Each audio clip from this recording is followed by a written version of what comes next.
Sir, पहले तो ये कि हमने देखा कि जिस वक्त ये जंग जारी थी उस वक्त हमें 7,000 पॉइंट्स का जो हमने देखा था कि नीचे आया था स्टॉक मार्केट, और उसके बाद जैसे ही सीज़ फायर हुई है यहाँ पर अल्हम्दुलिल्लाह एतमाद की फ़ज़ा सरमायाकारों में, इन्वेस्टर्स में वो बहाल हुई है। ये सेंटिमेंट आप कब तक देख रहे हैं और किस हद तक इसका असर आप देख रहे हैं कि जिसकी वजह से अब ये हम स्टॉक मार्केट को आगे जाते हुए देख रहे हैं? बिस्मिल्लाहिर्रहमानिर्रहीम। आपका बहुत बहुत शुक्रिया। आपने बिल्कुल सही कहा कि ये एतमाद की एक फ़ज़ा है जिसका नतीजा हम ये देख रहे हैं।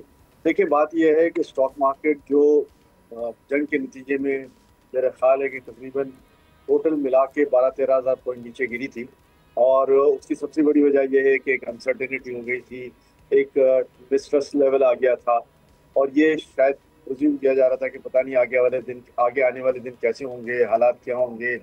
खुदा न खास्ता जंग अगर शिद्दत अख्तियार कर गई तो इन शेयर्स का क्या बनेगा, इन फैक्ट्रीज का क्या बनेगा, कितनी तबाही आएगी, क्या होगा। ये सारे खदशात थे कि क्या हम अपना माल एक्सपोर्ट कर सकेंगे, क्या हम अपना माल लोकल डिलीवर कर सकेंगे, या क्या जो दूसरी ट्रेडिंग एक्टिविटी हमारे प्लेटफॉर्म पर हो रही है, जिस कंपनी के शेयर्स हमने खरीदे हुए हैं, क्या वो आगे प्रोग्रेस कर पाएंगे या नहीं। तो मैं समझता हूँ कि एक बड़ा जो है वो अच्छा काम हो गया, और पाकिस्तान ने एक तारीखी फतह हासिल की, और उस तारीखी फतह में जो जवाब पाकिस्तानी अफवाज ने भारत को दिया, मैं समझता हूँ कि वही जवाब पाकिस्तान स्टॉक एक्सचेंज ने भारत को भी दिया, और ये बताया कि हमें अपने मुल्क की इकनॉमी पर, अपने मुल्क के हालात पर, अपने मुल्क की फौजों पर मुकम्मल एतमाद है कि वो बेशक। हमारा तहफ़्फ़ुज़ करने वाले भी हैं और दुश्मन का मुकाबला करने के लिए भी तैयार हैं।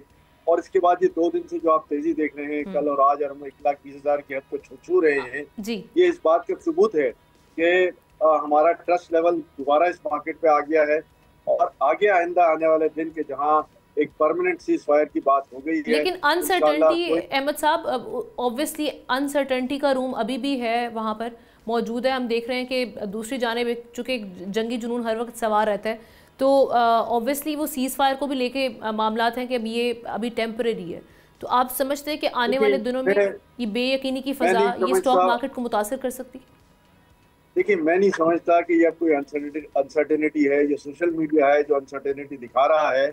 इंडिया ने इंडिया की रिक्वेस्ट पर बाकी बहुत सारे ममालिक बीच में पड़े, और उन्होंने इस बात का आदा किया, पाकिस्तान को इस बात पर आमादा किया कि सीज फायर हो जाए, और उन्होंने बहुत सारी गारंटीज दी होंगी, बहुत सारी जो है वो गारंटीज के बाद बहुत सारे जो है वो वारंटीज भी ली होंगी कि आइंदा इस किस्म की कोई बात नहीं होगी, होगी तो ये ममालिक बीच में पड़ेंगे। तो मैं समझता हूँ कि अब जंग इतनी आसान नहीं है जो हम समझ बिल्कुल। रहे हैं। अगर इंडिया इसकी खिलाफवर्जी करता है, खुदा न खास्ता, तो तमाम ममालिक जो है वो इसके खिलाफ खड़े हो जाएंगे, और इंडिया अपने आप को इंटरनेशनल कम्युनिटी एक में मैं एक कमेंट इस पे भी चाहूंगी, जो अभी आईएमएफ की जो हमारी जो एक फंड जो रिलीज होना था उसके हवाले से भी देख रहे थे कि जी सबकी नज़रें थी उस पे, इन्वेस्टर्स की भी। अब वहाँ से अप्रूवल देखिए आना, ये किस हद तक इस फैक्टर ने स्टॉक मार्केट को मुतासर किया?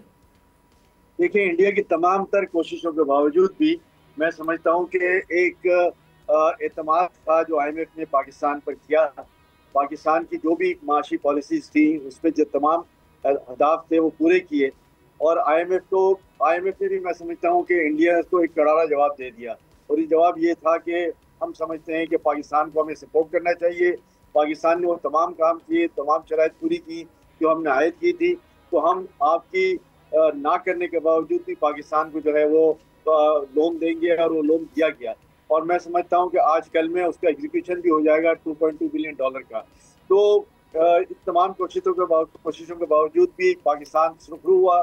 इसकी वजह से पाकिस्तान की स्टॉक मार्केट में भी जो है अच्छा, वो जो एक स्टेबिलिटी ग्लोबली भी हम नजर देख आई रहे कि होते हैं, ग्लोबली जैसे कि ट्रेड टैरिफ वॉर है, वो हम देख रहे थे कि उस वो किस हद तक असरअंदाज होती है पाकिस्तान की स्टॉक मार्केट पे, मैं ये जानना चाहूँगी। क्योंकि ख़ास तौर पे अभी हम देख रहे हैं ट्रम्प साहब का आज का जो विजिट है सऊदी अरब का, वो इस हवाले से बहुत इंपॉर्टेंट है कि वो इकोनॉमिक डील्स के लिए वहाँ पर मौजूद हैं, और कहा जा रहा है कि वो वहाँ पर कुछ ऑफर सामने रखेंगे, आर्म्स पैकेज सामने रखेंगे सऊदी अरब के सामने।